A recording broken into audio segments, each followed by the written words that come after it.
Hello everyone, welcome back to my channel. तो आज के वीडियो में हम देखने वाले हैं एनसीईआरटी क्लास 10 ज्योग्राफी, जिसमें आज हम देखेंगे चैप्टर 6 जो कि है मैन्युफैक्चरिंग इंडस्ट्रीज। तो शुरू करते हैं हमारा आज का chapter. On the occasion of Diwali, Haris went to a market with his parents. They purchased shoes and clothes for him. His mother purchased utensils, sugar, tea, and diyas, earthen lamps. Haris observed that the shops in the market were flooded with items for sale. He wondered how so many items could be made in such large quantities. His father explained that shoes, clothes, sugar, etc. are manufactured by machines in large industries. Some utensils are manufactured in small industries, while items like diyas are made by individual artisans in household industry. Do you have some ideas about these industries? Production of goods in large quantities after processing from raw material to more valuable products is called manufacturing. Do you know that paper is manufactured from wood, sugar from sugarcane, iron and steel from iron ore, and aluminum from bauxite? Do you also know that some types of clothes are manufactured from yarn, which itself is an industrial product? People employed in the secondary activities manufacture the primary materials into finished goods. The workers employed in steel factories, car breweries, textile industries, bakeries, etc. fall into this category. Some people are employed in providing services. In this chapter, we are mainly concerned with manufacturing industries which fall in the secondary sector. The economic strength of a country is measured by the development of manufacturing industries. Importance of manufacturing. Manufacturing sector is considered the backbone of development in general and economic development in particular, mainly because manufacturing industries not only help in modernizing agriculture, which forms the backbone of our economy, they also reduce the heavy dependence of people on agricultural income by providing them jobs in secondary and tertiary sectors. Industrial development is a precondition for eradication of unemployment and poverty from our country. This was the main philosophy behind public sector industries and joint sector ventures in India. It was also aimed at bringing down regional disparities by establishing industries in tribal and backward areas. Export of manufactured goods expands trade and commerce and brings in much needed foreign exchange. Countries that transform their raw materials into a wide variety of finished goods of higher value are prosperous. India's prosperity lies in increasing and diversifying its manufacturing industries as quickly as possible. Agriculture and industry are not exclusive of each other, they move hand in hand. For instance, the agro industries in India have given a major boost to agriculture by raising its productivity. They depend on the latter for raw materials and sell their products such as irrigation pumps, fertilizers, insecticides, pesticides, plastic and PVC pipes, machines and tools, etc. to the farmers. Thus, development and competitiveness of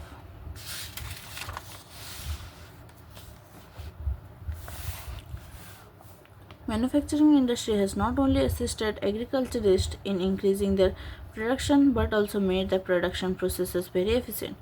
In the present day world of globalization, our industry needs to be more efficient and competitive.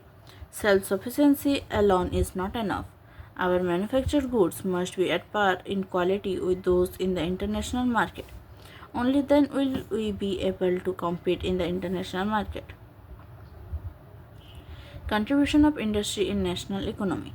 Over the last 2 decades, the share of manufacturing sector has stagnated at 17% of GDP, out of a total of 27% for the industry, which includes 10% for mining, quarrying, electricity and gas. This is much lower in comparison to some East Asian economies, where it is 25 to 35%.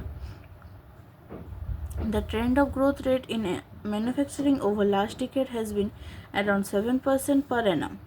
The desired growth rate over the next decade is 12%. Since 2003, manufacturing is once again growing at the rate of 9 to 10% per annum. With appropriate policy interventions by the government and renewed efforts by the industry to improve productivity, economists predict that manufacturing can achieve its target over the next decade. The National Manufacturing Competitiveness Council has been set up with this objective. Industrial location. Industrial locations are complex in nature. These are influenced by availability of raw material, labor, capital, power and market, etc. It is rarely possible to find all these factors available at one place. Consequently, manufacturing activity tends to locate at the most appropriate place where all the factors of industrial location are either available or can be arranged at lower cost. After an industrial activity starts, urbanization follows. Sometimes industries are located in or near the cities. Thus, industrialization and urbanization go hand in hand. Cities provide markets and also provide services such as banking, insurance, transport, labor, consultants, and financial advice, etc. to the industry. Many industries tend to come together to make use of the advantages offered by the urban centers known as agglomeration economies. Gradually, a large industrial agglomeration takes place. In the pre-independence period, most manufacturing units were located in places from the point of view of overseas trade, such as Mumbai, Kolkata, Chennai, etc.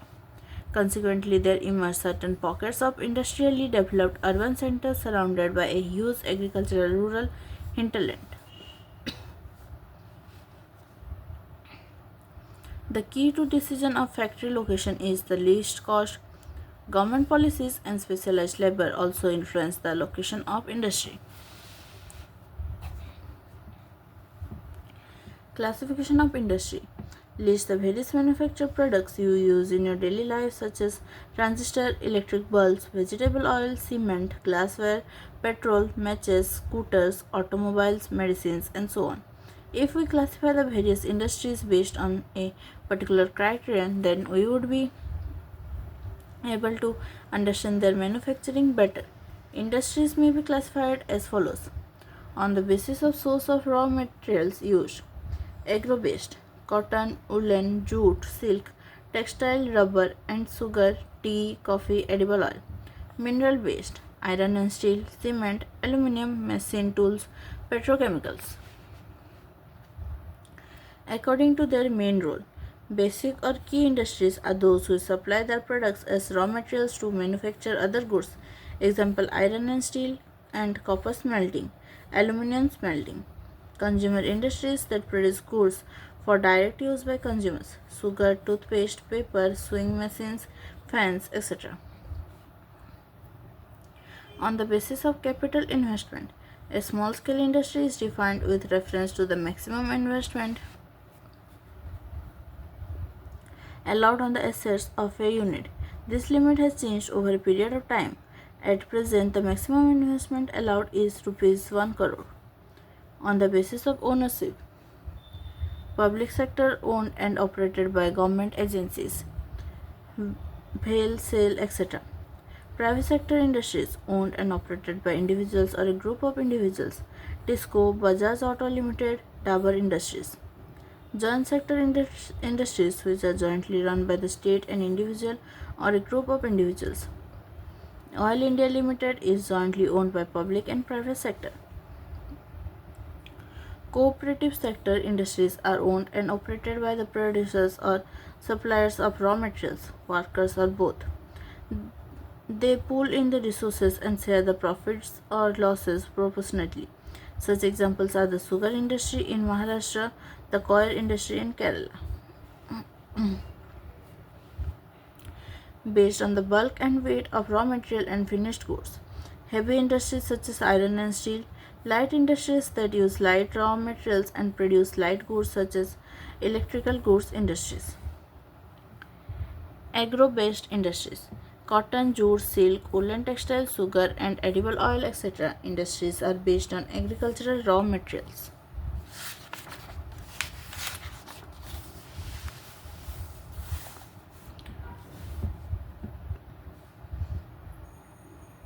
Textile industry. The textile industry occupies a unique position in the Indian economy because it contributes significantly to industrial production, employment generation and foreign exchange earnings. It is the only industry in the country which is self-reliant and complete in the value chain. that means from raw material to the highest value added products. Cotton textiles. In ancient India, cotton textiles were produced with hand spinning and handloom weaving techniques. After the 18th century, power looms came into use. Our traditional industries suffered a setback during the colonial period because they could not compete with the mill-made cloth from England. The first successful textile mill was established in Mumbai in 1854. The two world wars were fought in Europe. India was a British colony. There was a demand for cloth in UK, hence they gave a boost to the development of the cotton textile industry. In the early years, the cotton textile industry was concentrated in the cotton growing belt of Maharashtra and Gujarat. Availability of raw materials, market, transport, including accessible port facilities, labor, moist climate, etc., contributed towards its localization. This industry has close links with agriculture and provides a living to farmers, cotton ball pluckers, and workers engaged in ginning, spinning, weaving, dyeing, designing, packaging, tailoring, and sewing. The industry, by creating demand, supports many other industries such as chemicals and dyes, packaging materials, and engineering works. While spinning continues to be centralized in Maharashtra, Gujarat, and Tamil Nadu, weaving is highly decentralized to provide scope for incorporating traditional skills and designs of weaving in cotton, silk, zari, embroidery, etc. India has world-class production in spinning, but weaving supplies low quality of fabric as it cannot use much of the high-quality yarn produced in the country. Weaving is done by handloom, power loom, and in mills.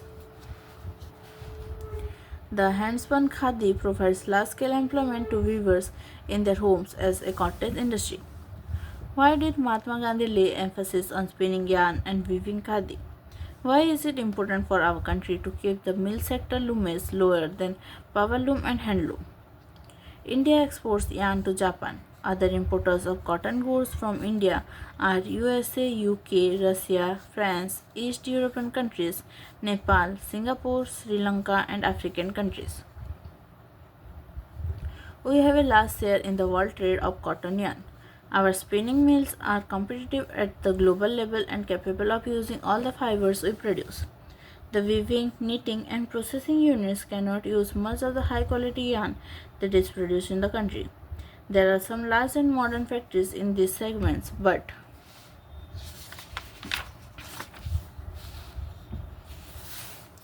most of the production is in fragmented small units which cater to the local market. The mismatch is a major drawback for the industry.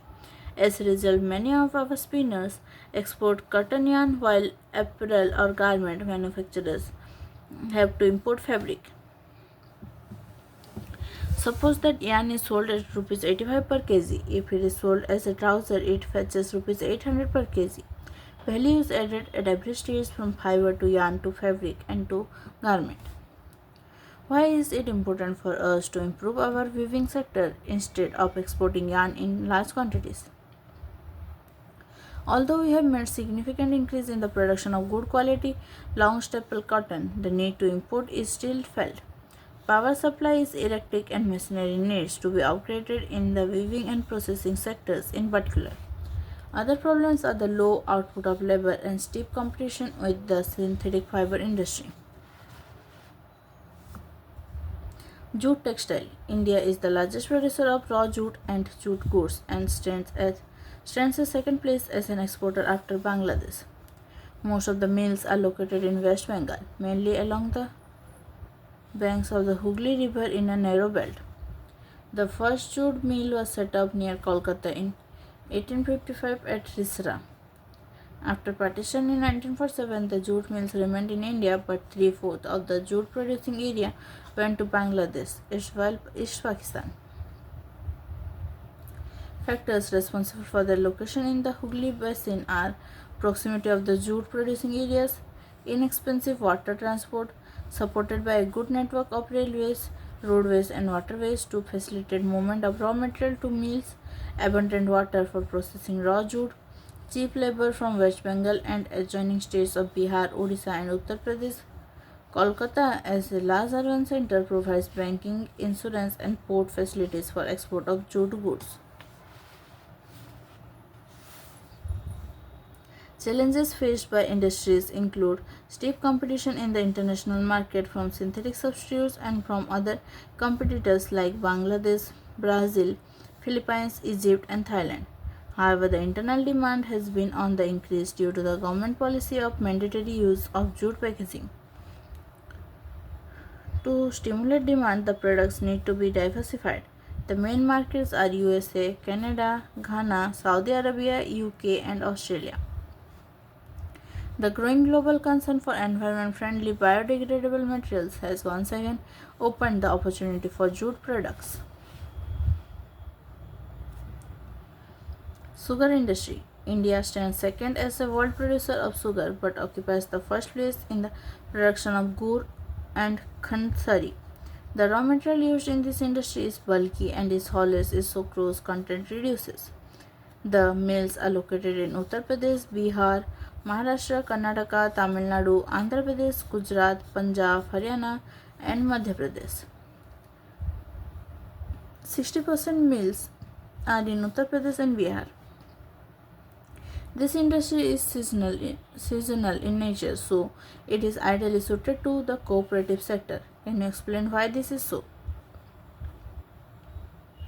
In the recent years, there is a tendency for the mills to shift and concentrate in the southern and western states, especially in Maharashtra. This is because the cane produced here has a higher sucrose content. The cooler climate also ensures a longer crossing season. Moreover, the cooperatives are more successful in these states. Major challenges include the seasonal nature of the industry, old and inefficient methods of production, transport delay in reaching cane to factories, and the need to maximize the use of baggage. Mineral-based industries. Industries that use minerals and metals as raw materials are called mineral-based industries. Can you name some industries that would fall in this category? Iron and steel industry. The iron and steel industry is the basic industry since all other industries, heavy, medium, and light, depend on it for their machinery. Steel is needed to manufacture a variety of engineering goods, construction material, defense, medical, telephonic, scientific equipment, and a variety of consumer goods. Production and consumption of steel is often regarded as the index of a country's development. Iron and steel is a heavy industry because all the raw materials as well as finished goods are heavy and bulky, entailing heavy transportation cost. Iron ore, coking coal, and limestone are required in the ratio of approximately 4:2:1. Some quantities of manganese are also required to harden the steel. Where should the steel plants be ideally located? Remember that the finished products also need an efficient transport network for the distribution to the markets and consumers.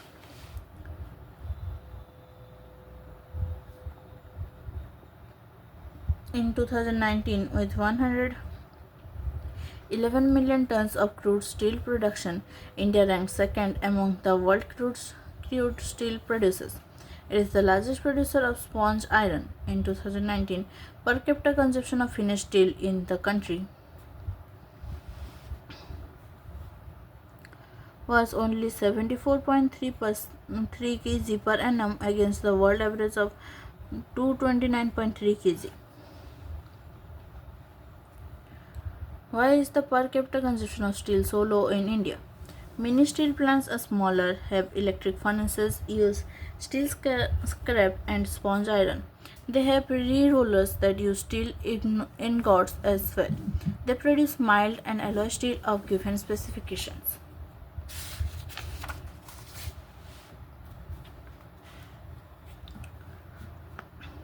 An integrated steel plant is large, handles everything in one complex, from putting together raw material to steel making, rolling, and shaping. Most of the public sector undertakings may market their steel through Steel Authority of India Limited. In the 1950s, China and India produced almost the same quantity of steel. Today, China is the largest producer of steel. China is also the world's largest consumer of steel. Chota Nagpur Plateau region has the maximum concentration of iron and steel industries. It is largely because of the relative advantages this region has for the development of this industry. These include low cost of iron ore, high grade raw materials in proximity, cheap labor, and vast growth potential in the home market. Though India is an important iron and steel producing country in the world, yet we are not able to perform to our full potential largely due to high costs and limited availability of coking coal, lower productivity of labor, irregular supply of energy, and poor infrastructure. We also import good quality steel from other countries. However, the overall production of steel is sufficient to meet our domestic demand. Liberalization and foreign direct investment have given a boost to the industry with the efforts to private entrepreneurs.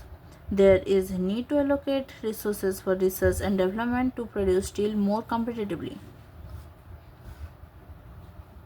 Aluminum smelting. Aluminum smelting is the second most important metallurgical industry in India. It is light, resistant to corrosion, a good conductor of heat, malleable, and becomes strong when it is mixed with other metals. It is used to manufacture aircraft, utensils, and wires. It has gained popularity as a substitute of steel, copper, zinc, and lead in a number of industries.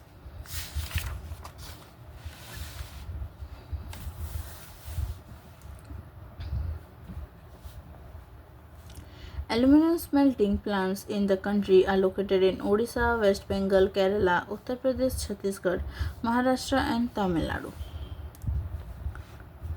Bauxite, the raw material used in smelters, is a very bulky, dark reddish colored rock. The flowchart given below shows the process of manufacturing aluminum. Regular supply of electricity and an assured source of raw material at minimum cost are the two prime factors for location of the industry.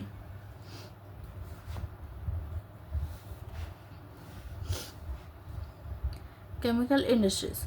The chemical industry in India is fast growing and diversifying. It comprises both large and small scale manufacturing units. Rapid growth has been recorded in both inorganic and organic sectors. Inorganic chemicals include sulfuric acid used to manufacture fertilizers, synthetic fibers, plastics, adhesives, paints, dyes, stuffs. Nitric acid, alkalis, soda ash used to make glass, soaps, and detergents, paper, and caustic soda. These industries are widely spread over the country. Why do you think it is so? Organic chemicals include petrochemicals, which are used for manufacturing of synthetic fibers, synthetic rubber, plastics, dyestuffs, drugs, and pharmaceuticals.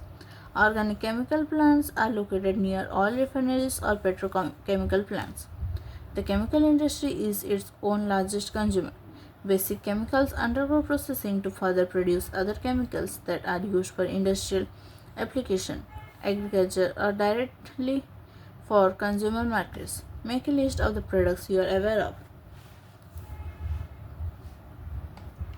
Fertilizer industry. The fertilizer industry is centered around the production of nitrogenous fertilizers, mainly urea, phosphatic fertilizers, and ammonium phosphate, DAP, and complex fertilizers which have a combination of nitrogen, phosphate, and potash.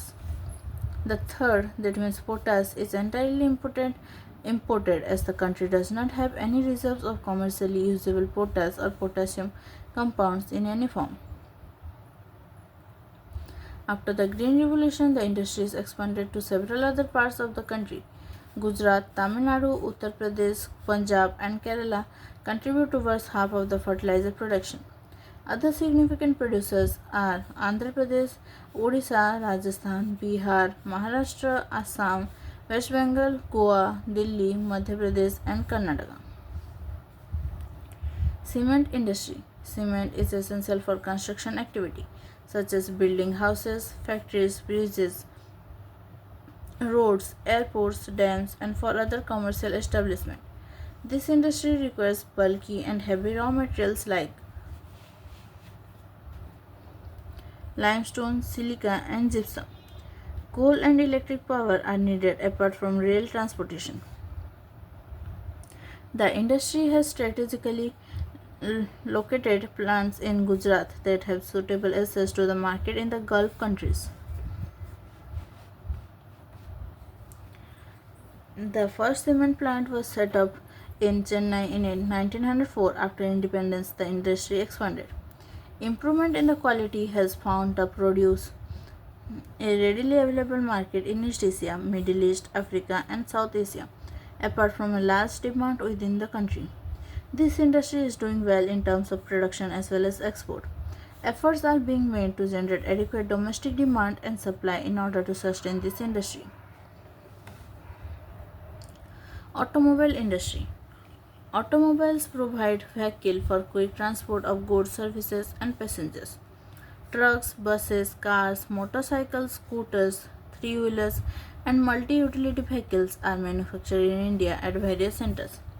After liberalization, the coming in of new and contemporary models stimulated the demand for vehicles in the market, which led to the healthy growth of the industry, including passenger cars, two and three-wheelers. The industry is located around Delhi, Gurgaon, Mumbai, Pune, Chennai, Kolkata, Lucknow, Indore, Hyderabad, Jamshedpur, and Bengaluru. Information technology and electronics industry. The electronics industry covers a wide range of products from transistor sets to television,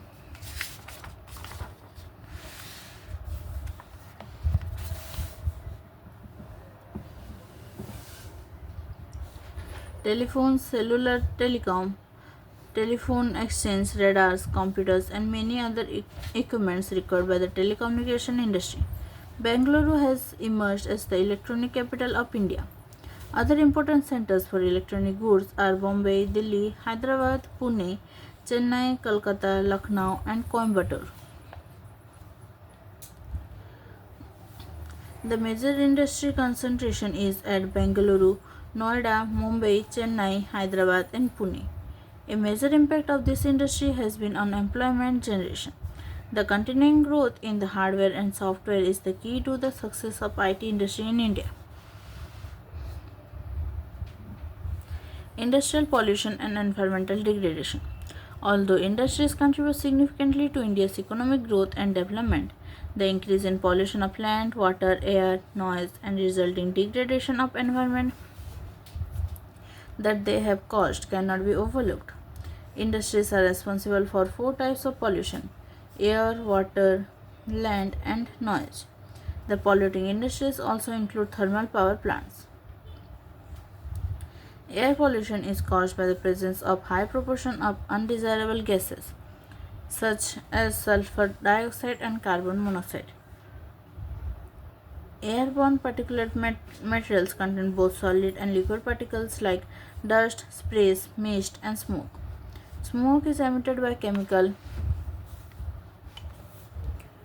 and paper factories, brick kilns, refineries, and smelting plants, and burning of fossil fuels in big and small factories that ignore pollution.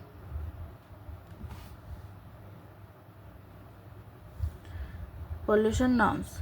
Toxic gas leaks can be very hazardous with long-term effects. Are you aware of the Bhopal gas tragedy that occurred? Air pollution adversely affects human health, animals, plants, buildings, and the atmosphere as a whole.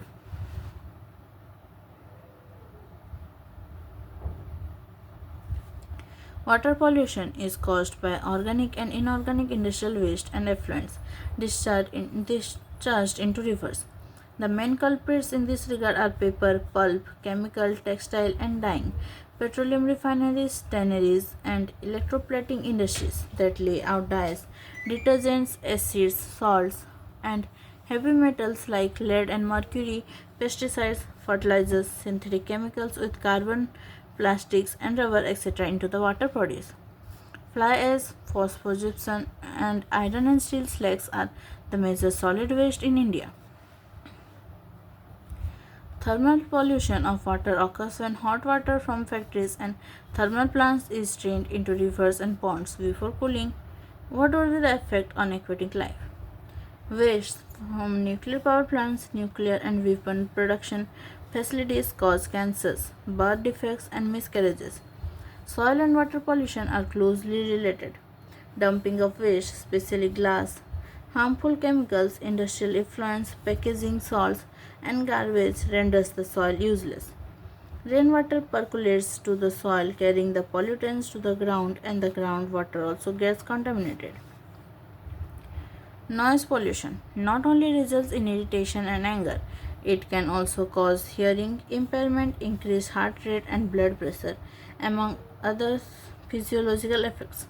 Unwanted sound is an irritant and a source of stress. Industrial and construction activities, machinery, factory equipment, generators, saws, and pneumatic and electric drills also make a lot of noise. Control of environmental degradation. Every liter of wastewater discharged by our industry pollutes 8 times the quantity of fresh water. How can the industrial pollution of fresh water be reduced?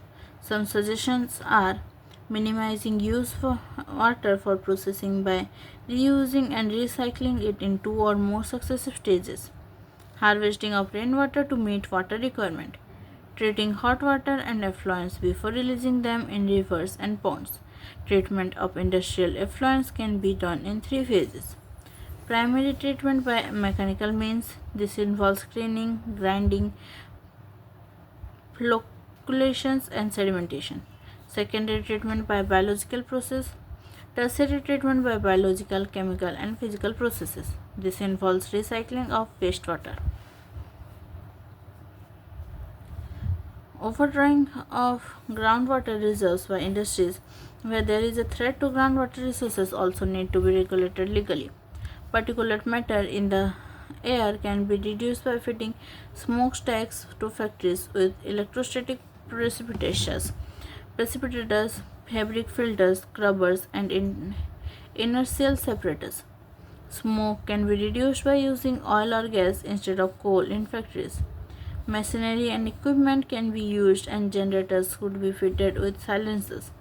Almost all machinery can be redesigned to increase energy efficiency and reduce noise. Noise absorbing material may be used apart from personal use of earplugs and earphones. The challenge of sustainable development requires integration of economic development with environmental concerns. NTPC shows the way. NTPC is a major power providing corporation in India. It has ISO certification for EMS Environmental Management System 14001. The corporation has a proactive approach for preserving the natural environment and resources like water, oil and gas and fuels in places where it is setting up power plants. This has been possible through optimum utilization of equipment, adopting latest techniques, and upgrading existing equipment, minimizing waste generation by maximizing S utilization, providing green belts for nurturing ecological balance, and addressing the question of special purpose vehicles for afforestation, reducing environmental pollution through ash pond management, ash water recycling system, and liquid waste management, ecological monitoring, reviews, and online database management for all its power stations. तो ये है इस chapter का exercise और इसी के साथ हमारा आज का चैप्टर कंप्लीट हो गया है। तो अगर आप चैनल पर नए हैं तो चैनल को सब्सक्राइब कर दीजिए और नोटिफिकेशन आइकन पर क्लिक कर दीजिए ताकि आपको सारे वीडियोस के अपडेट्स मिल सके। और अगर आपको वीडियो अच्छा लगे तो लाइक कर दीजिए, साथ ही अपने दोस्तों के साथ शेयर कीजिए ताकि उन्हें भी हेल्प हो सके। तो हमारा आज का ये सेशन यहीं तक था। Thank you, thanks for watching.